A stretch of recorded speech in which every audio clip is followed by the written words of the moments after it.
रवि किशन से याद आया, हाँ। अभी इनका नाम आगे थोड़ा चर्चा कर लेते हैं। इतने बड़े एक्टर हैं, हालांकि कभी उन्होंने गाने का शायद ट्राई नहीं किया। क्यों? उनको भी गाना चाहिए था, भोजपुरी तो सब गाते हैं।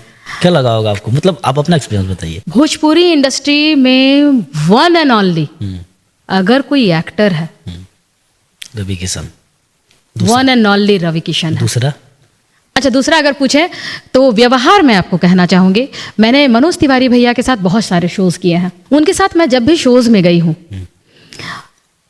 बाकी जितने सिंगर्स हैं वो शोज करेंगे, अपनी गाड़ी, अपनी जो फॉर्चूनर होगा, अपना बुलेरो होगा, अपना गाड़ी पकड़ा और वो सिंगर अपने होटल तक पहुंच जाता है।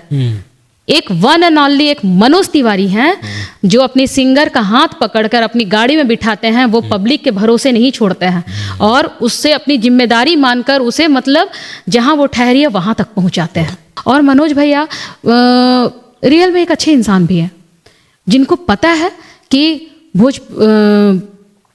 भोजपुरी में कितने लिमिट में रहते हुए गाने हैं, बिल्कुल कितने लिमिटेशन के साथ गाना गाना है, ये one and only Manoj Tiwari को मालूम है।